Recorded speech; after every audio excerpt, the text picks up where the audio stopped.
Kejadian pasal 38 ayatnya yang pertama sampai ayatnya yang ke-30. Yehuda dan Tamar. Pada waktu itu Yehuda meninggalkan saudara-saudaranya dan menumpang pada seorang adulam namanya Hira. Di situ Yehuda melihat anak perempuan seorang Kanaan. Nama orang itu ialah Shua.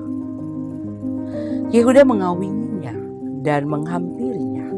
Perempuan itu mengandung dan melahirkan seorang anak laki-laki yang diberi nama Perempuan itu mengandung lagi, lalu melahirkan seorang anak laki-laki dan menamainya Onan.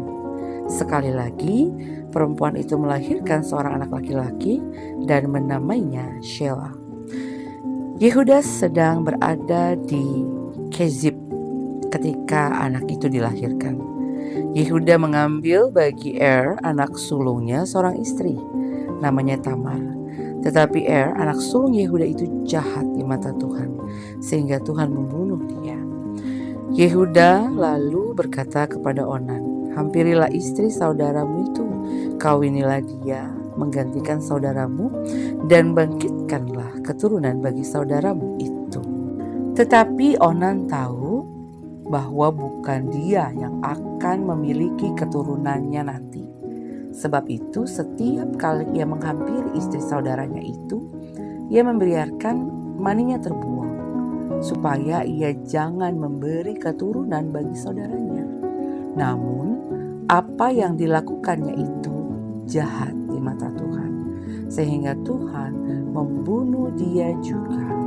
Kemudian Yehuda berkata kepada Tamar menantunya, "Tinggallah di rumah ayahmu sebagai janda sampai anakku Shelah dewasa."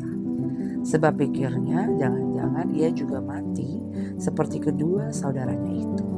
Lalu Tamar pergi dan tinggal di rumah ayahnya. Beberapa tahun kemudian, istri Yehuda, anak Shua, meninggal. Usai berkabung, Yehuda pergi ke Timna kepada orang-orang yang menggunting bulu domba-dombanya. Ia bersama Hira sahabatnya, orang adulam itu. Ketika diberitahukan kepada Tamar, "Ayah mertuamu sedang menuju Timna untuk menggunting bulu domba-dombanya," ia menanggalkan pakaian kejandaannya, memakai cadar dan berselubung. Lalu ia pergi duduk di pintu masuk Enaim yang terletak di jalan ke Timna, karena dilihatnya bahwa Shelah telah dewasa, tetapi dia tidak dijadikan istri Shelah. Yehuda melihat Tamar dan menyangka dia seorang pelacur karena ia menutupi mukanya. Lalu Yehuda berpaling mendekati perempuan yang di pinggir jalan itu serta berkata, "Marilah, aku mau menghampiri engkau." Sebab ia tidak tahu bahwa perempuan itu menantunya.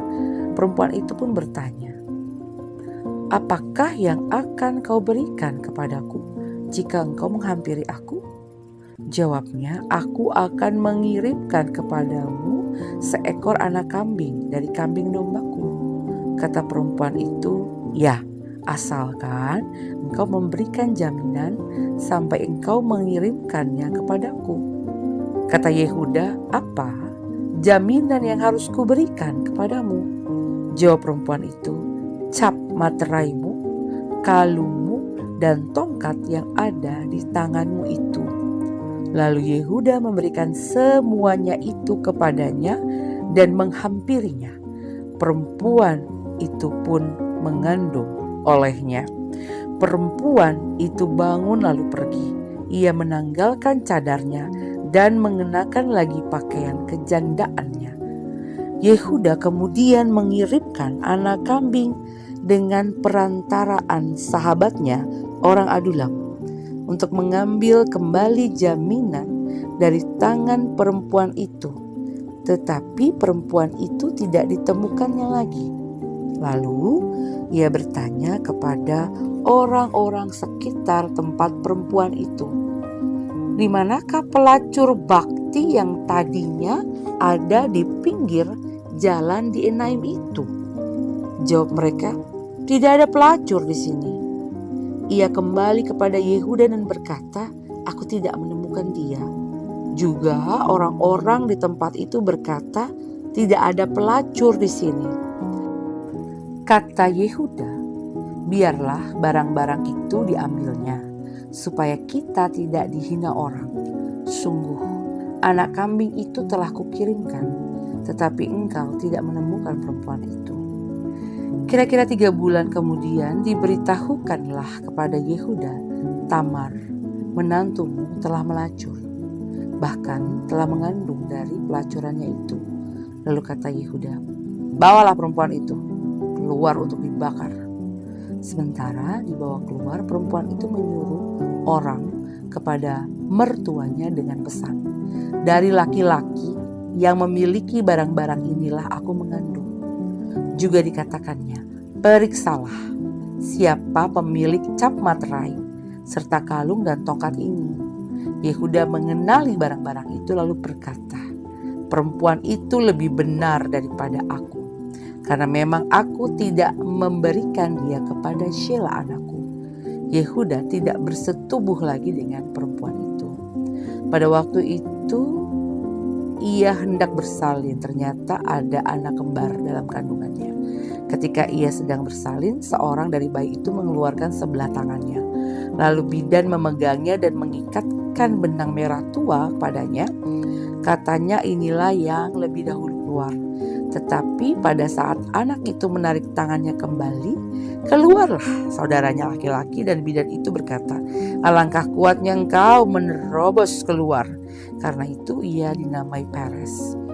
Sesudah itu keluarlah saudaranya laki-laki yang tangannya berikatkan benang merah menyala itu. Lalu ia dinamai Zerah.